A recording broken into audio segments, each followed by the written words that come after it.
All right, good morning, everybody. So, Shabbat Shalom. And I made a few notes here that I can look at because there's some questions that I want to answer in this video.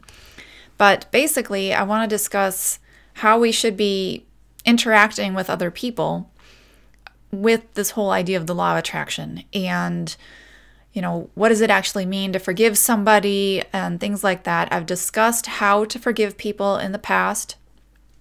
But there was a video from Abraham Hicks that I recently saw, and I put a link in the description box below, and you guys can check that out.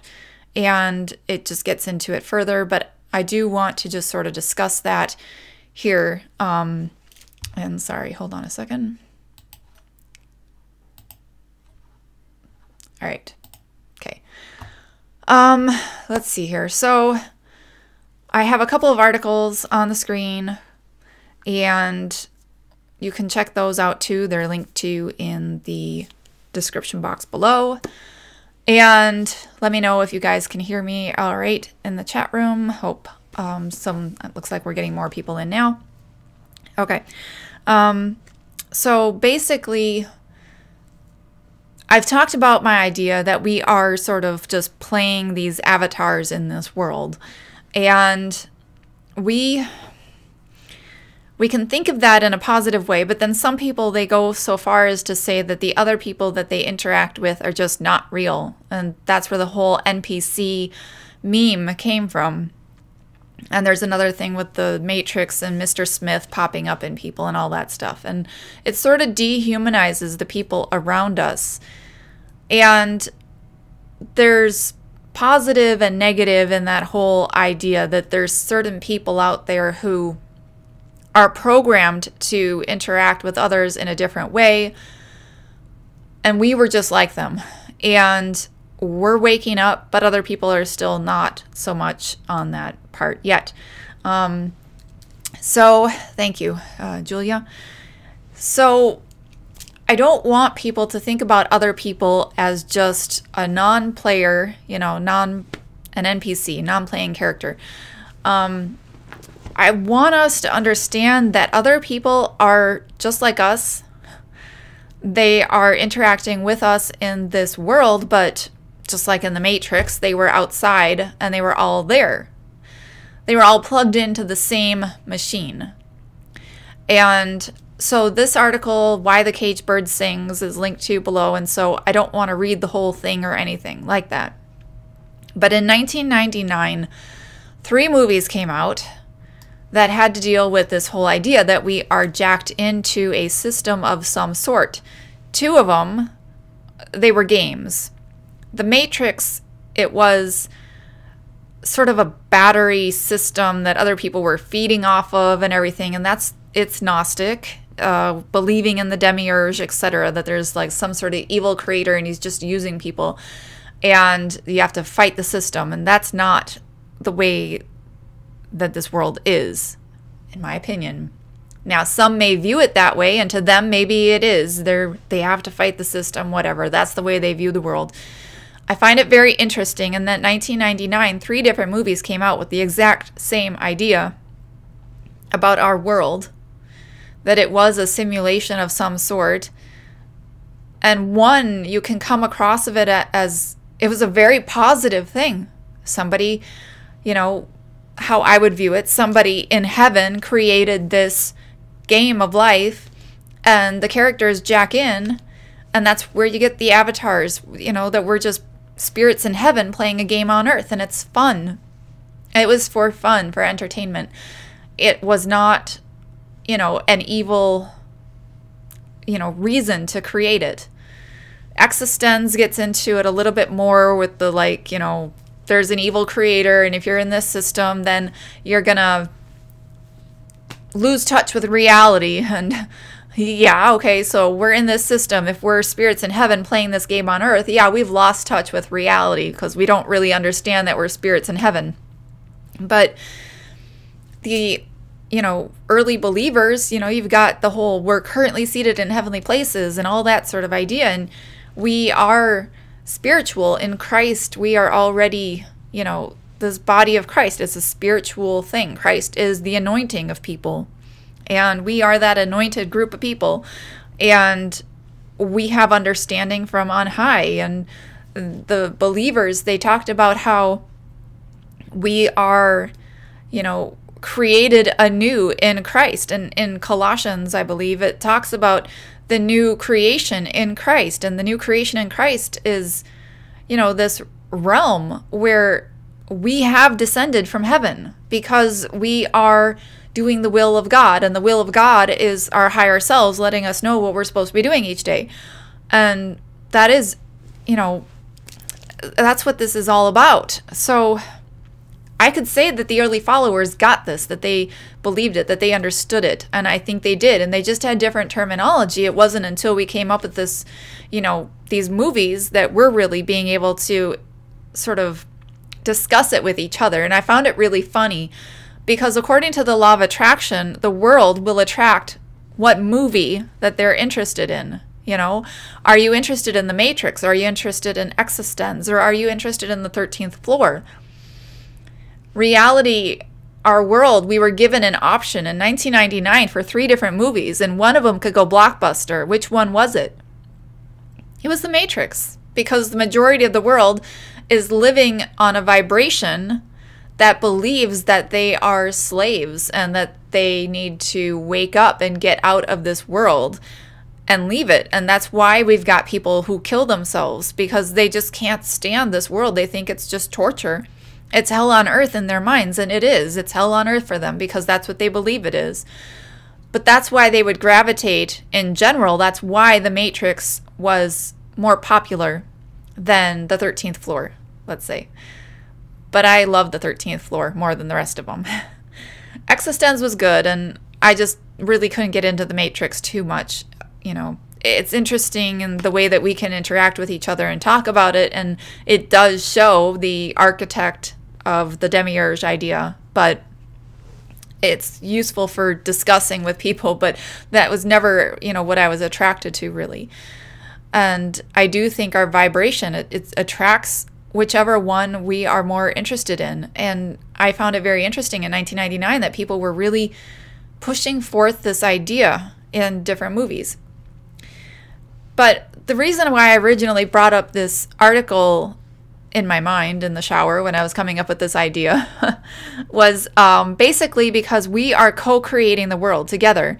We are interacting with each other and creating the world around us.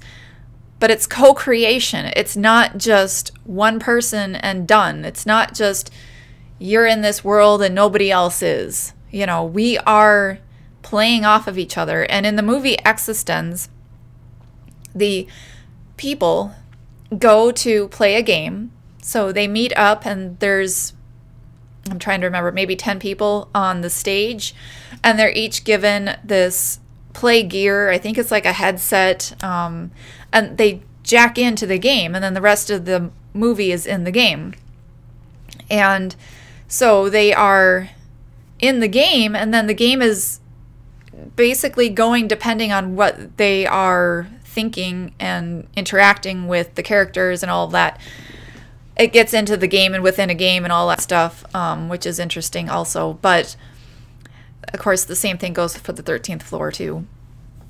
But anyway, so in Existence, they're all coming together and then their characters are based on them. And it's this sort of idea that the game is playing out with them co-creating the game together, basically. And it's taking their thoughts and turning it into things, into the game that they are interacting with. And, at the end of it, the creator was, I think it was the creator, was talking about, like, I thought it was very weird that the theme of this game was such and such. And I'm not going to spoil it for you, but basically the people who came and played the game sort of moved the theme of the game. And I think of that as like this world. We are sort of moving the theme of the game around when we come together and co-create with each other. And I'm sighing because Dakota's out there. There's a squirrel and she wants to go out and chase it. Anyway, I hope the squirrel's okay, basically. The squirrel, I was wondering about him being hungry and everything. We've been having terrible weather, but I'm getting sidetracked now. We're sort of bringing this whole thing together and interacting with each other. And so when you see somebody else, you can pull from them something based on your intention, your thoughts, your programming, and all that stuff. And they can pull from you whatever they are thinking, but it's only up to a point. If we have a predominant thought about, like, I'm going to have a really great day and I get along with people and that's just the way I think, and then somebody comes and they're like in a really bad mood, they could start to talk and kind of like make you think some thoughts that are like more complaining, right? And you could go along with them. You have to be a willing participant. But if you are in a really good mood and you're just not going to go there with them, then you're either going to not meet up with them, like you just aren't going to meet up with somebody who's in a complaining mood if you're in a good mood, or the conversation will shift, or you'll be moved out. You're going to be like, I'm going to go somewhere else and we're not going to have this conversation right now. You know, there's some sort of, we have control over what is going on. So nobody's going to get you to do something that you would not do normally at all. But if you're susceptible to their persuasions, then they can pull out of you some negative things. So if somebody comes to you complaining, you know, on a such and such, you guys are complaining on this level, let's say, and then it starts to build momentum because the more you complain, the more you complain, and the more you complain, and you just keep thinking of things you can complain about if that's the mood or mode that you're in right now. And you can spiral downward, you know, or you can notice what they're doing and you can raise your vibration, and you can maybe even raise their vibration just because of what you're doing. We come together and we have this push and pull thing. And so what I wanted to talk about is some real life examples of things that you can do to understand this. But basically, we can change the other person, but only up until the point that they will let you. So you could be vibrating at a really high state, you know, you're feeling really good, and then somebody's just like so-so, and you guys have this conversation, you're meeting on the so-so level, and maybe you can bring them up to you, but maybe they start complaining so much that you're like, I don't want to be around you, and then you go. You know, maybe it's just some other thing comes up or whatever. Like, I'll be listening to videos sometimes on YouTube, and I would think what they're talking about is just, it just is pushing me away. You know, your vibe attracts your tribe, but the vibe repels the people that are not your tribe. So if somebody's in a vibration, getting to a vibration that you're not in, then you guys just repel and you're not going to be listening to them anymore. But either that or they'll drag you down to their level. So we have this push and pull and interaction with each other, but only up until a point. You can't, nobody's going to get something out of you that you don't want them to. That you're not ready to go to that vibe yourself. But that's another thing. You can't pull somebody up to your vibration if they're not ready, if they're not going to be a willing participant in the conversation with you. So we are having this sort of interaction with different people, and we will attract our tribe, those people that are very similar to our vibe at that point in time, but we'll also repel those who aren't. And we can meet in the so-so, you know, the people that we are getting along with somewhat, and, you know, we'll have that interaction. We can raise people up in that, you know, lukewarmness sort of thing, not like in a bad way, but we can kind of meet up with the people that we're so-so on and raise their vibration, or they can lower ours. We can lower somebody else, or they can raise our vibration, just depending on our interactions with each other. Okay, so Julia said, one of my primal fears is that I am all alone in my own construct and that nothing is real. So you can think of this sort of as a dream, but, you know, people don't really get afraid of, like, you know, I had a dream last night and nothing was real. You know, there was just me and that was it. And nobody really gets afraid of that. But then there's this fear of this world, you know, that this world, that we're all alone and there's nobody here. In reality, I think of our dream world being our connection to heaven, and our brain downloads it. And I've talked about that in, I think, the Lake of Fire videos and things like that. But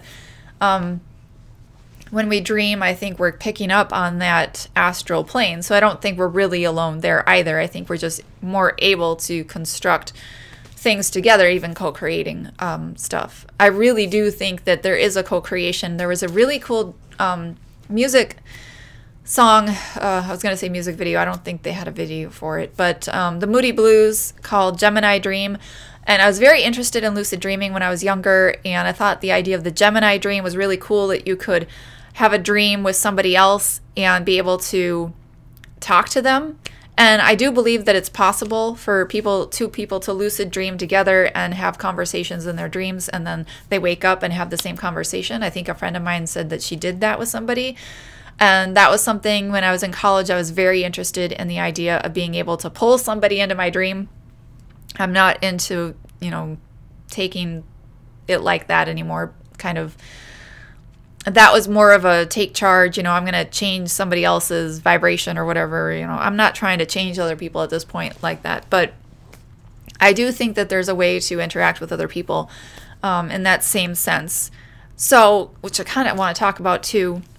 And that was one of my later questions, which maybe I'll bring up. But we have a higher self in heaven, and then this is my perspective, and then we come down into this avatar, this body, and we live in this world, and when we go to sleep, we go back to that avatar, go back to the spirit that's in heaven, and that's why that dream state is sort of the astral state, I think.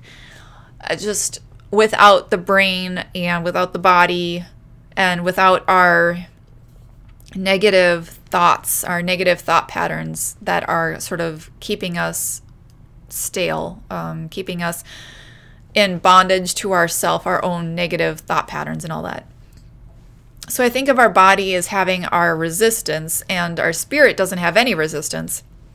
But when our spirit interacts with our body, when we're awake, then there's this sort of push-pull between ourselves. So you've got the higher self and you've got yourself, and sometimes you can be one with God, because our higher self is one with God. It's in heaven. It loves everybody, and it is positively focused. It is never negatively focused. It always vibrates on a high level, and sometimes our body gets just as high, and that's when we're in joy and we're in love and we're appreciating things and just thankful and praising and happy, joyful, excited, even just content, loving, just chilling out with ice cream on the couch or something, vegan ice cream. Yeah. So if you're one with God, you're going to be in that really, really happy mode, even just content. It doesn't have to be excited, but joyful and excited and really loving life and maybe singing and dancing and that sort of stuff. That's the one with God, really appreciating this world. Ourselves, sometimes we forget that and we move apart. Like, let's say, we'll go with the first example. Let's say you have a son who won't lift a finger to do any chores. He won't put the garbage out, or maybe he's just acting out and being disruptive and all that stuff.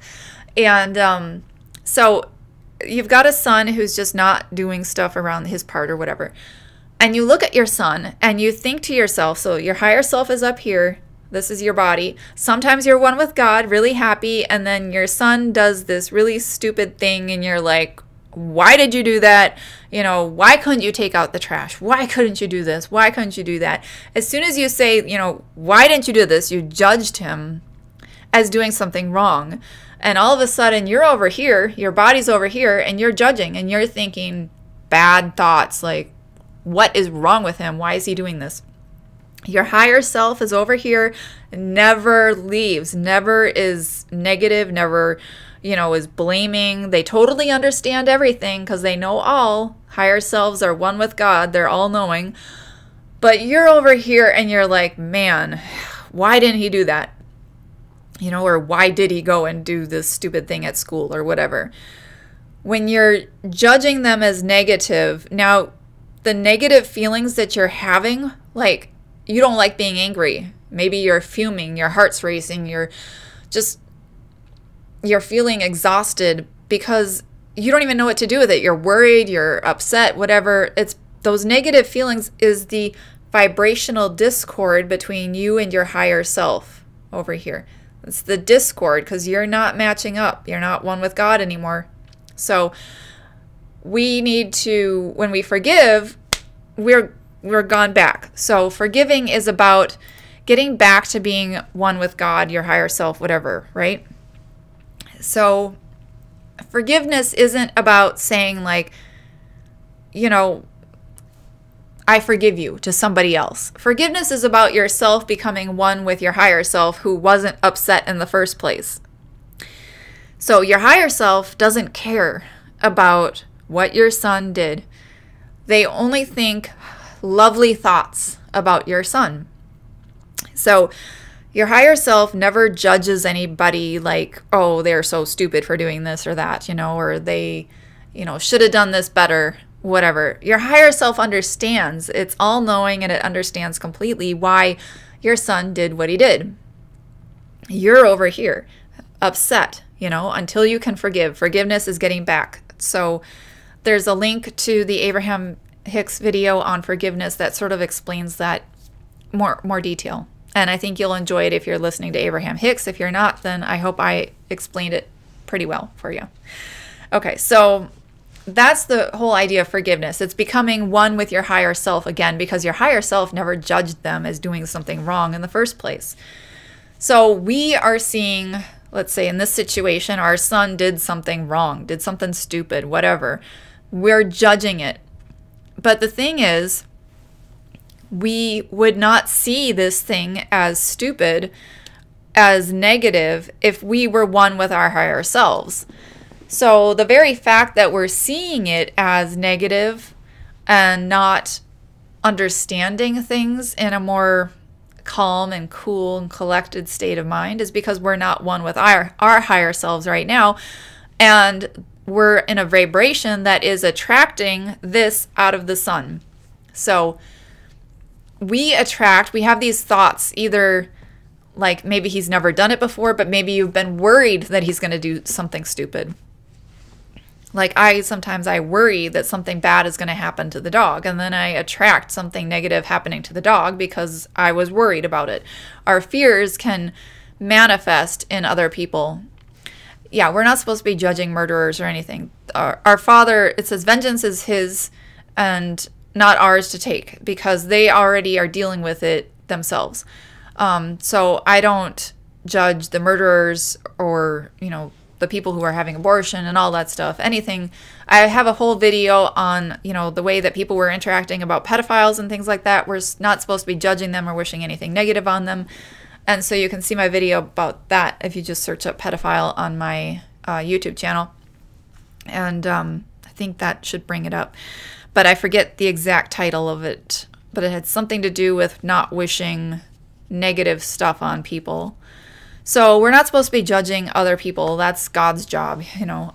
They all have a higher self. And the thing is, the murderers and the pedophiles and all that stuff, they've got a higher self. So their higher self is currently seated in heavenly places. And what's going on is their higher self's over here and they are over here. And there's a vibrational discord between them and their higher selves. And so when you see them and you get angry at them, well, for one thing, you getting angry means that you're not aligned with your higher self or God either. But if you see them and you're getting angry, you're not aligned with their higher self either. So what you're doing is you're focusing on the avatar, the soul, the body part. You know, some people have a misconception with soul. Soul is the body, spirit is the spirit. So that's the difference according to the Bible. The soul that sinneth, it shall die, because the soul is a body that dies. Spirit is what goes back to God who gave it. Spirits are eternal. So the person that you are upset with, whether it be the son who can't do things right, or the pedophile or the murderer or whatever, as soon as you're upset with them, you're focusing on their body, the avatar that they're here, that they're playing. But you know that that's not who they truly are. Who they truly are is the heavenly spirit. And so what you want to do you see somebody that you don't like right now and you're focusing on the negative, but what you want to do in order to feel peace within yourself and in order to create heaven on earth, is you want to look at your son who can't do anything right, or this pedophile, or this murderer, or whatever, and you want to see their higher self. You want to focus on the higher self part. Okay? Every time somebody does something stupid, what they're doing is a step one moment where they've noticed something, that isn't right. And step two is the source within them becomes the thing that they want to be. So a murderer has done something stupid. They murdered somebody, abortion person, killed their child, whatever. The son did something wrong. They forgot to take the garbage out, right, in time. And now you've got garbage for a whole nother week or something. Okay, so somebody's done something stupid. They put forth into heavenly treasures what is the opposite of that. The son's like, I'm going to remember the garbage next week. I'm going to write it down in my phone, and it's going to give me a notification next week, and I'm not going to do that anymore. Murderers repent. They're like, I'm not going to kill anybody anymore. I understand what I did was wrong, and they turn to God in prison. Lots of people turn into God in prison. And, abortionists, somebody had an abortion, and they repented, and, they're going to do things better next time. They're not going to do that anymore. We've come here to learn things in some manners. And so whenever we do something stupid, we put forth the positive. And if you focus on the person's positive, like, your son is not going to make that same mistake next time. So, it's okay that he made a mistake because he learned something from it and he became more. Every single time you do something stupid, you become better. But if we focus on the negative, we continue to manifest the negative that we don't want to see. If we continue to be anti-abortion, if we continue to be anti-son won't take the garbage out, if we continue to be anti-murder, anti-pedophile, etc., if we continue to be totally angry that they are these evil people in the world over here, we're going to continue to manifest that into our world. That's not what you want to do. You don't want to keep manifesting that into your world. So in order to stop manifesting that stuff into the world, you need to focus on who they've become, what they've become, the higher self of them. They've grown. They've learned something. You know that currently they are seated in heavenly places, and there is a higher self out there who already figured it out, who already knows not to do that again.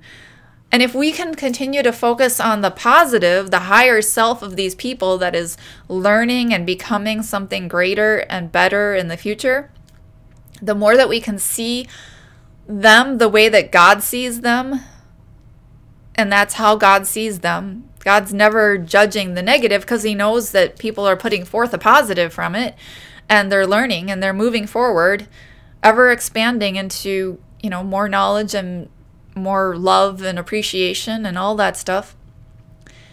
If we can see them the way God sees them, we're not going to be judging them. We're not going to be, thinking about what their current self is doing. We're going to understand, hey, I did that too. I did something stupid too, and I learned from it and I moved forward. And if I judge them for what they're doing, then I'm going to be judged right back for what I'm doing. And if I don't want to be judged, then I shouldn't be judging other people. And that's the way our higher selves are. They're not judging other people. They just know that we're all here learning and moving forward. So if a son won't lift his finger to do the chores, won't put the garbage out, or did something stupid at school, you want to focus on thinking about, for one thing, you can pray, Father, help me to see my child like you do. Help me to see what they've brought forth. Let me see the silver lining. What was the good in this? What is coming forth in the future? Where is he now, in the future? Where's his higher self? Let me see his higher self inside of him. And the more you focus on trying to see the positive, that there is positive, he's learning, everything is going to be fine in the future. Every single time somebody makes a stupid mistake, they do better in the future. You want to focus on the positive thing. So when I try to focus on myself, then I want to think about myself sort of currently seated in heavenly places and what that is like. I don't want to focus on the physical manifestation, because the physical manifestation is past tense. we already manifested this world that we're living in right now, and it's the past tense. This is what's already been manifested. But in the moment, how you're feeling is what will be the future manifestations. And if in the moment you're looking at your son thinking like, why can't you do anything right?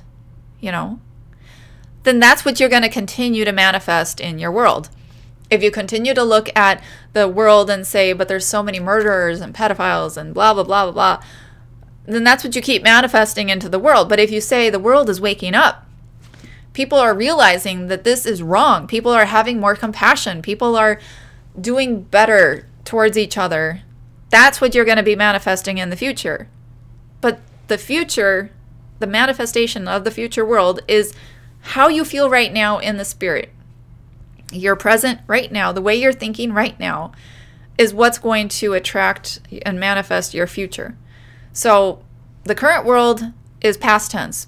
If you look at your son and he did something wrong, that's past tense. It already happened, but he's already moved forward. His higher self's already doing better. So you want to focus on thinking about he's already improving. He's improving always.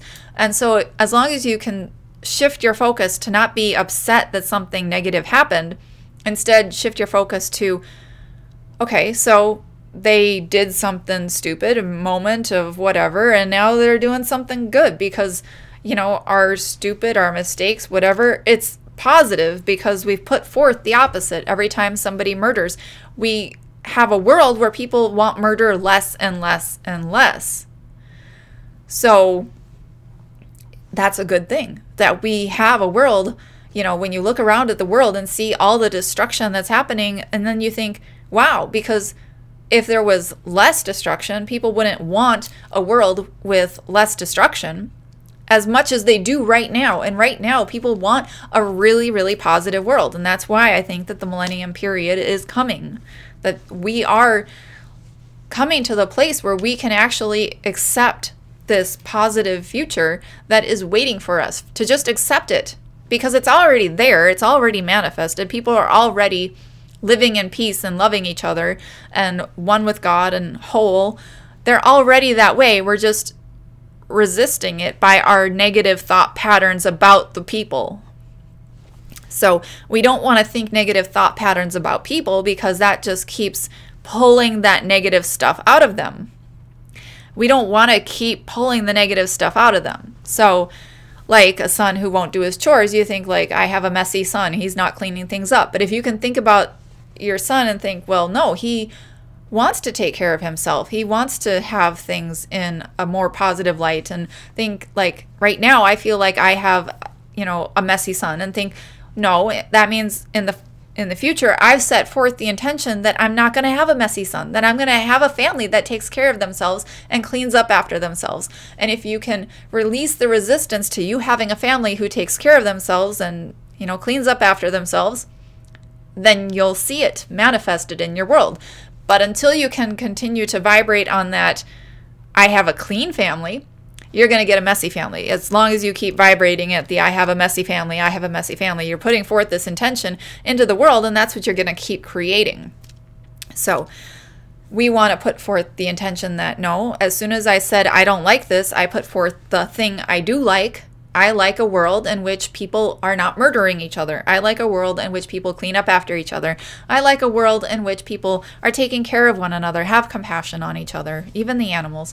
And you focus on, that's what I want, that's what I like, that's heaven. And if you can focus on that, you'll manifest it into your life, and you'll see more and more examples of that happening in your life.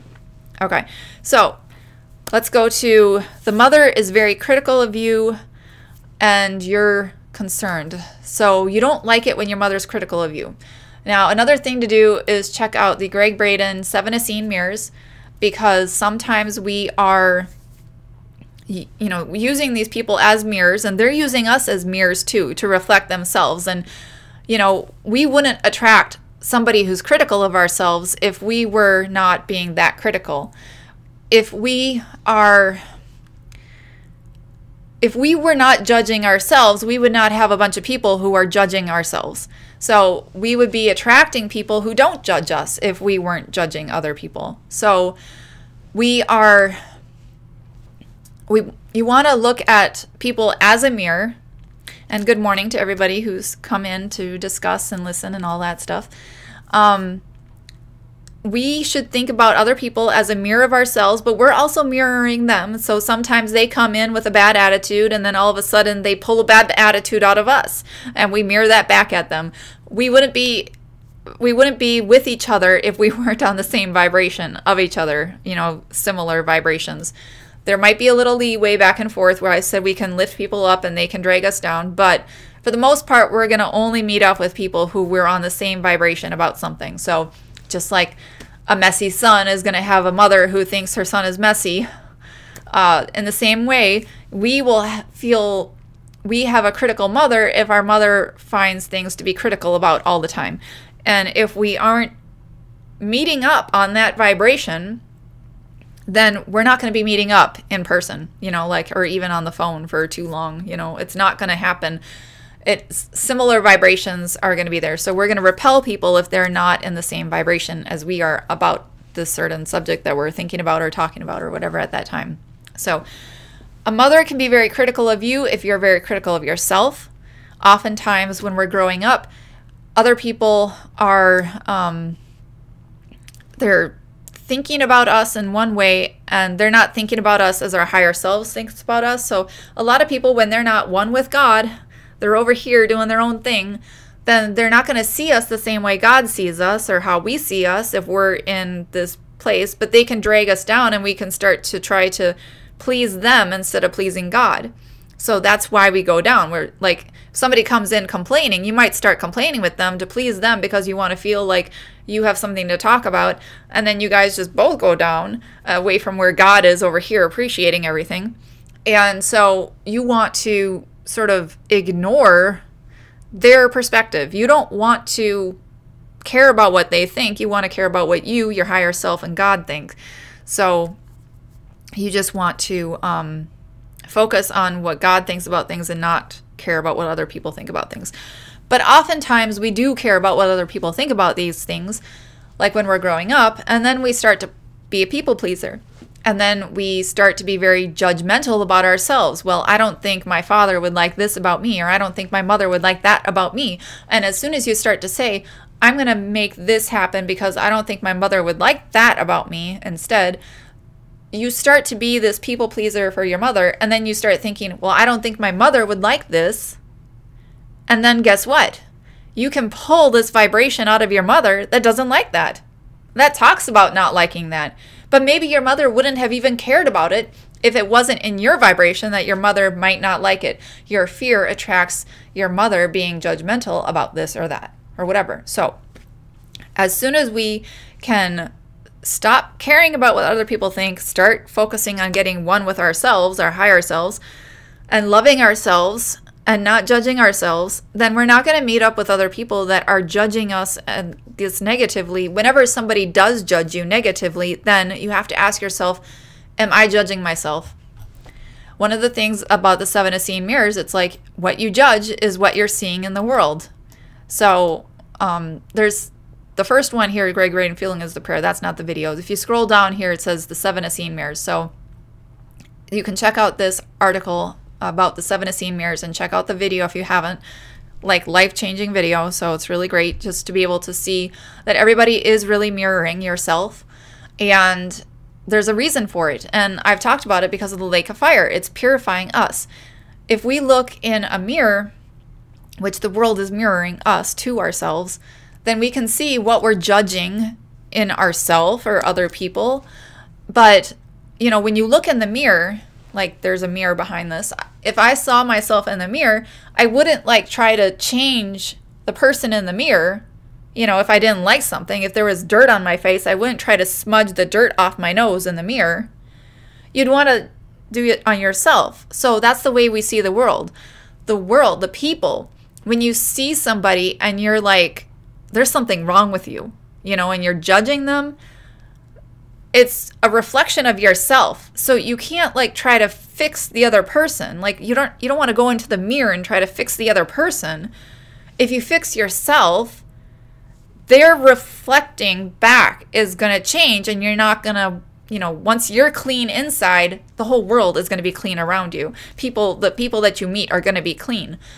You're only going to be meeting people and finding negative things in people if you find negative things in yourself. And as soon as you see something negative in the world, you have to ask yourself, why am I upset with that? Because it's something about myself that I'm upset with, that I want to fix, that I want to do better. So when you see, let's say your mother's very critical of you, if you can focus on being loving of yourself, less critical of yourself, more relaxed and not caring about what other people think, then and think about them. Your mother's higher self is not a critical person because God's not critical. So when you're with your mother, let's say, and your mother's being critical, what you want to do, you can pray, Father, let me see my mother's higher self inside of her. My mother's higher self's not critical of me. She's just having like a step one moment. She's just, experiencing some negative things right now, that she's putting forth positive things, heavenly treasures into the vortex, however you want to say it. And her higher self already loves me for me. Her higher self is one with God and is not judging me. And just focus on that. I love my mother's higher self because she's not being judgmental of me. I love my mother's higher self because she's not thinking about me in this negative way, and she doesn't want me to feel bad. And when I think about our higher selves just plugging into these bodies, our higher selves are currently seated in heavenly places. They're already out there. They're already out there. They're already vibrating on this high level. So just say like, wow, I really love the person that you're becoming right now because of your criticalness, because I know you don't want to be really critical because your higher self's not critical. So I know that you are already a non-judgmental person. And I love that about you. And you just focus on loving their higher self. And when you can focus on loving their higher self, you're going to pull their higher self, pull their soul, spirit, whatever, the person that they're being right now into the, you're going to pull the goodness out of them, basically. So that's why you want to focus on the positive. You don't want to focus on saying, they're so judgmental, it's awful, it's awful, it's awful. You focus on the awful, you're just going to keep getting awful. If you can focus on the positive, that wow, they're really learning. They're becoming a non-judgmental person. And I really love this person who's non-judgmental and loves me for me and all that stuff. So you want to focus on the positive. And when you focus on the positive, that's what you keep getting back at you. Okay.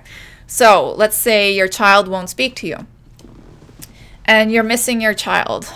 Well, just know that your child is having this, step one moment. They're trying to figure things out, and they need to rely on their higher self. Their higher self is constantly, God's constantly with them. And you want to call it higher self or God or whatever, or both, constantly with them. So you don't have to worry. You can take a step back and say, I don't have to worry about how they're doing, because they are being guided by source. And if they're not listening to their source, their higher self, their God, etc., then they're not going to listen to me, because their higher self, it knows the path of least resistance and is trying to get them to where they want to go all the time. And if they're not listening to it, they're not listening to it.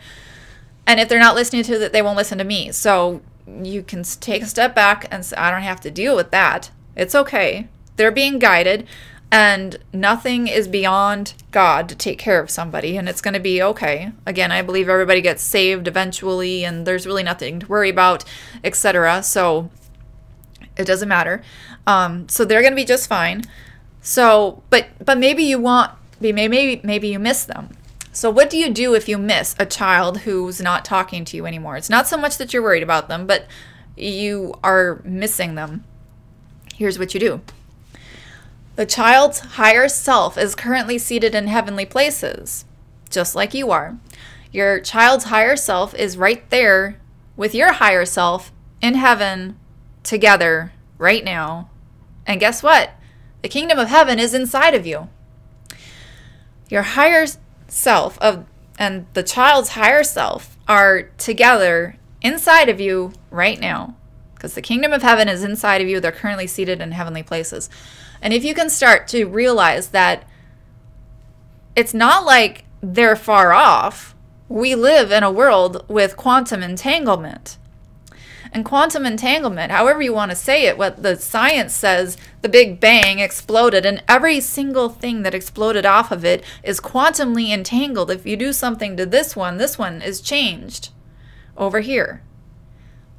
The same thing goes for people. And if you want to see it from a Christian perspective, the primal atom parted when Eve came out of Adam. And some say that's the electron coming out of the atom, but however you want to think about it, Eve came out of Adam and they had children. But we're all part of the same body of the primal atom. And it's already currently seated in heavenly places. This body of Christ, the body of Adam, is already together in the kingdom of heaven, which is inside of you. You're quantumly entangled with your child. You don't have to go off looking for your child. If you're missing them, that's your state of mind. But it's not who you truly are, because your higher self's not missing them, because your higher self's already with their higher self. They're already together. So if you can change your mind, your perspective to, we're already together. I'm not going to miss him or her because we're already together, living happily ever after.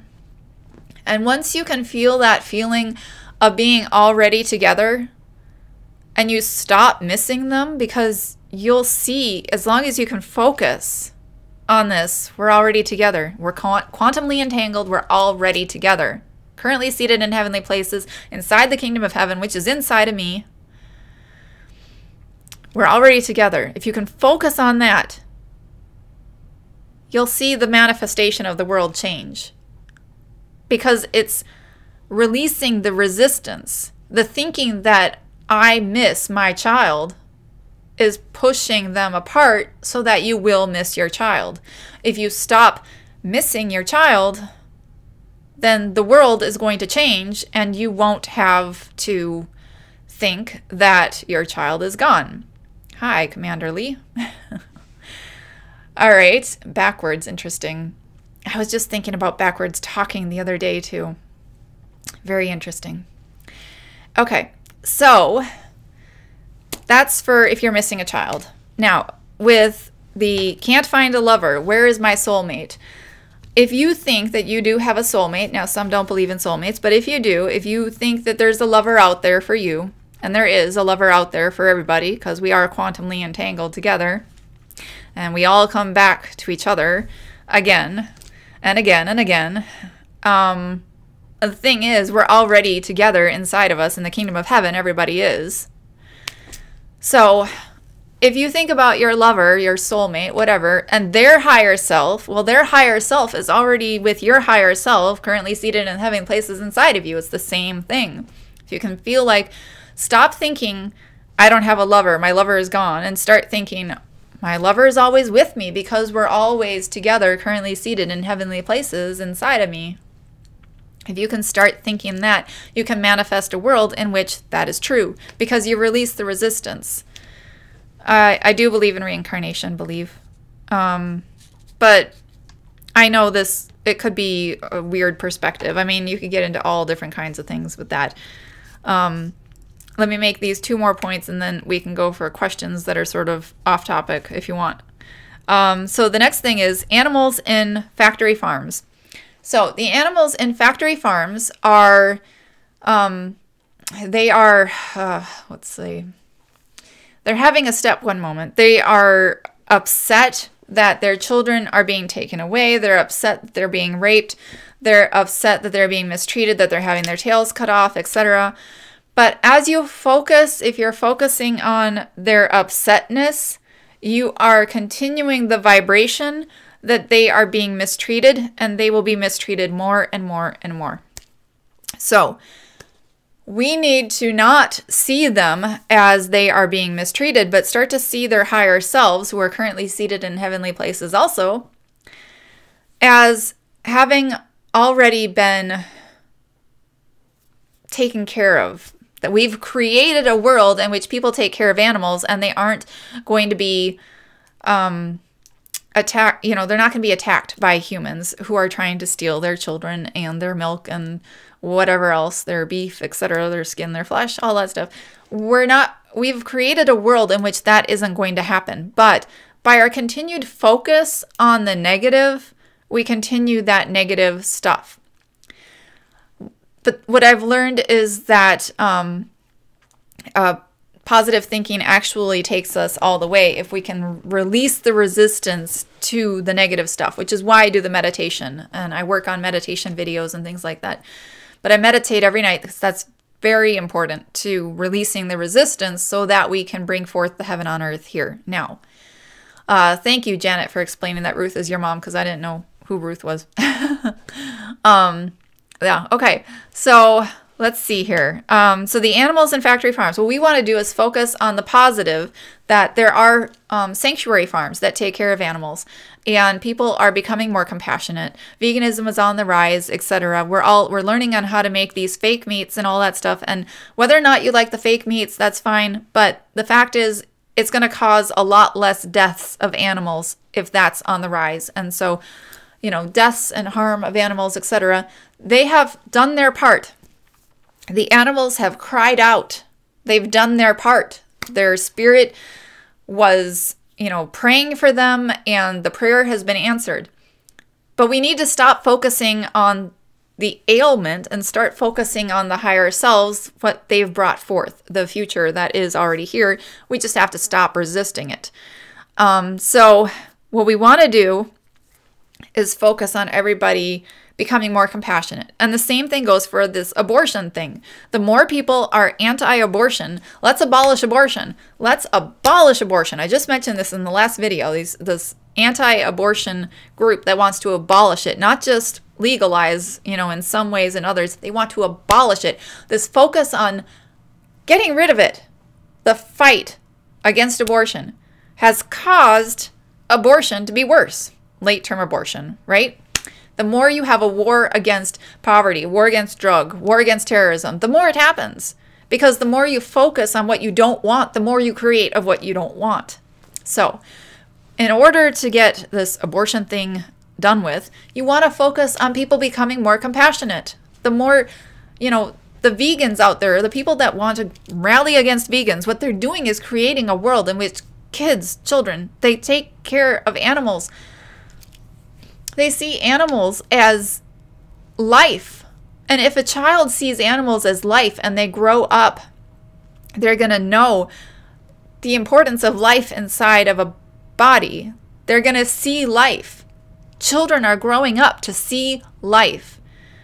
And that's what will stop abortion, is people being compassionate, understanding that animals and humans alike have a spirit. They are alive. They, you know, they're going to see them as the loving creatures that they are, and they're not going to want to kill them. They're not going to want to, you know, harm them. They're not going to be able to live in a world. We're already getting to that point where we have these people having nervous breakdowns from slaughtering animals because they don't want to slaughter animals.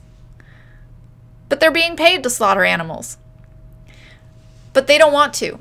And they're sending forth these slaughterhouse people who are working there and killing themselves mentally, working with this. And they're sending forth the intention that they don't want this stuff anymore. And as soon as we can release resistance to all that stuff happening by focusing on our heaven inside of us, then we'll start to see it manifest in this world around us. Okay. So, let's see here. Believe says, so you should just accept it. Is that just accept the animals dying and abortion and all that stuff? We have to accept that that's the way the world is right now, but the world is right now. This world is past tense. How we feel is right now. How we feel is what is the most important thing right now. What we feel right now about it is the most important thing. If you're anti-abortion right now, as in, I really hate that people get, you know, they kill their children. Yeah, if you're judging it negatively, then you're going to keep getting people kill their children. People kill their children. That's the vibe that you're putting out into the world. People kill their children. I don't like it. People kill their children. I don't like it. That's the vibe that you're putting out to the world if you're anti-abortion in this moment. If you can get to the point of, relax, these people, abortion, the question, the problem has already happened. they already sent a prayer to God, it's already been answered, then we just have to line up with the answer to receive it. How do you line up with the answer? We have to, don't be anti-life, be pro-life. Be pro-life. People alive. People are realizing that they shouldn't kill their children. There's little buses out there that do like sonograms, and then the people who have the sonograms, you know, like outside of the Planned Parenthood or whatever, then they can change their mind. There's people out there doing these things that are pro-life, and that's what's working. That's what will work, is the pro-life thing. The focusing on the pro-life, not anti-abortion, but pro-life. You focus on people seeing animals as alive creatures. That will help abortion, because if they can see an animal as an alive creature, they can see a fetus as an alive creature that doesn't deserve to be killed. That's on the rise. Veganism is on the rise. These people are realizing that these children are alive. What is this whole, late-term abortion thing going on right now? Do you know what it is right now? It's getting a lot of people really upset because maybe they had a premature child. Maybe they were pro-life, right? But like maybe they were okay with pro-choice, right? They were okay with people making the choice to kill their children if, it was going to harm the person or whatever. But maybe they had a premature child, and now they're seeing this late-term abortion. They're thinking, it's not really right. It's not really right. What this late-term abortion thing is putting forth a lot of good stuff into the vortex, heavenly treasures, however you want to say it, and people are waking up. And that's what we need to focus on, is the people are waking up. You don't want to be anti-abortion. You want to be pro people waking up. Pro people waking up and seeing life in everything. Seeing life even in our trees and things like that. So we want to take care of this world. And I don't say we have to take care of this world because I believe in climate change, because, certainly don't believe in global warming with all this cold weather we've been having here.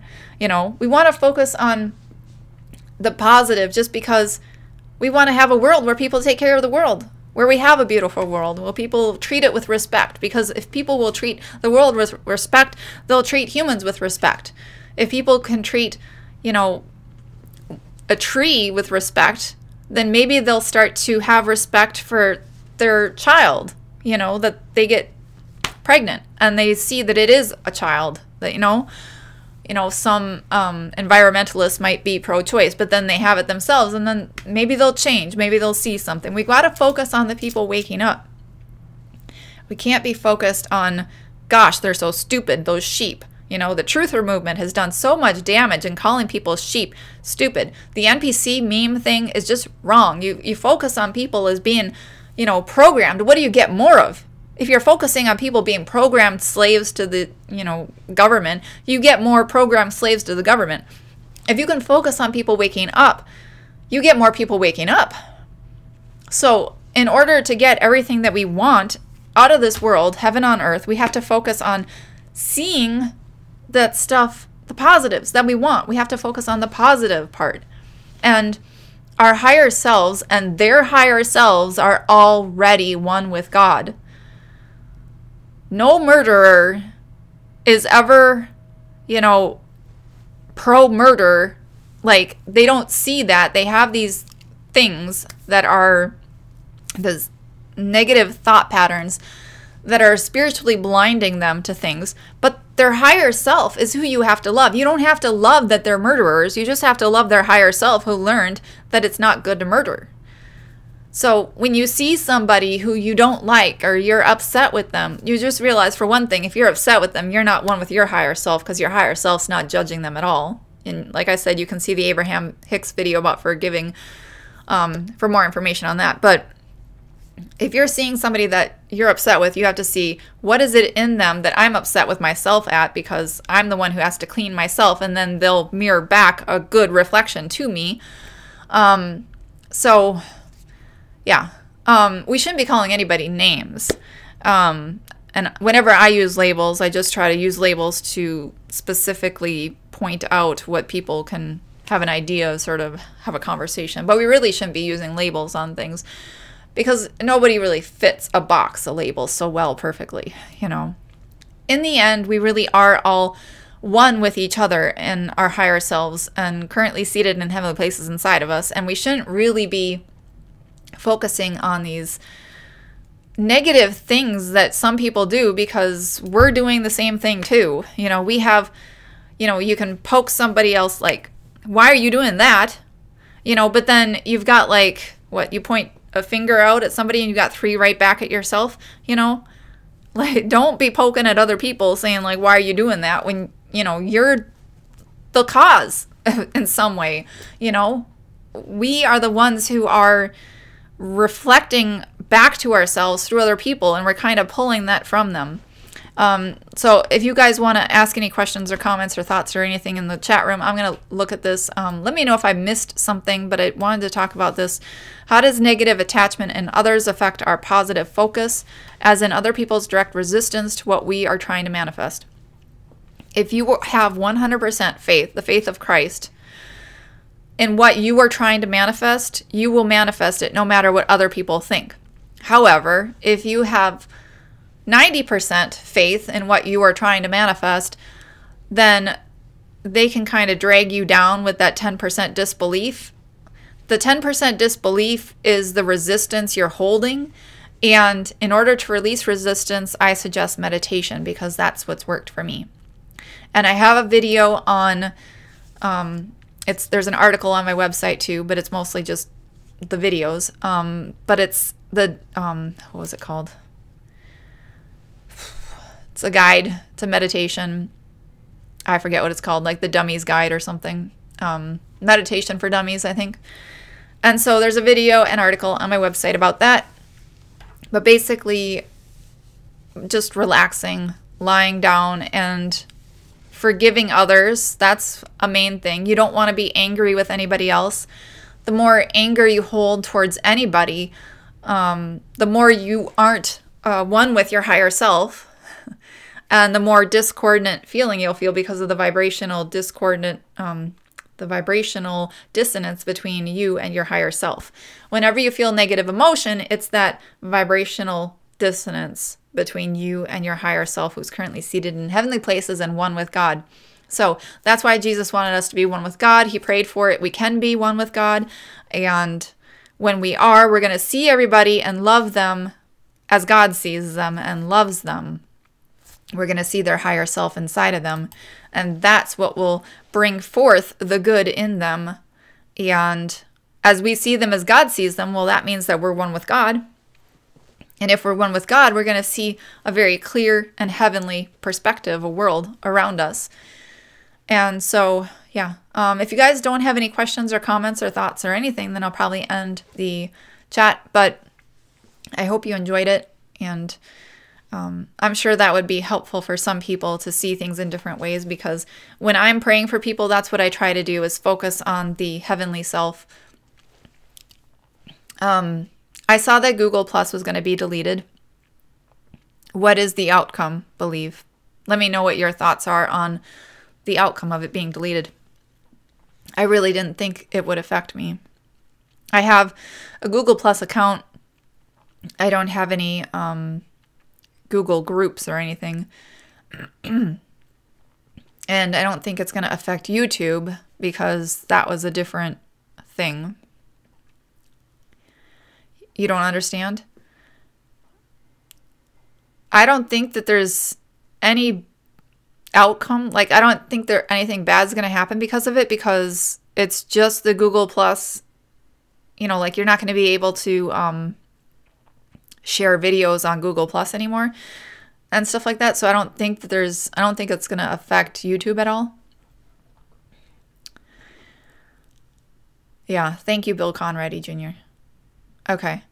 Yeah. So we're supposed to love one another as ourselves, because we truly are connected, quantumly entangled. And if you don't forgive other people, you're not forgiving yourself. If you don't forgive yourself, you won't see forgiveness in the world and all that. Well, if you've got it on your channel, I'll check out the video if you do one. So I'm not sure how that's going to... I'm really not focused on censorship. I think that the more we focus on people waking up, that will bring forth more people waking up, and censorship won't be a deal, even if even if we have to manifest a different platform. I'm not worried about things anymore. I'm not fearful anymore because our higher selves aren't fearful and aren't worried about things. So I just live my life not being afraid of censorship anymore because they can't censor us if we don't feel like we can be censored. All right. So I hope you all have a great week. Thank you for coming, and Shabbat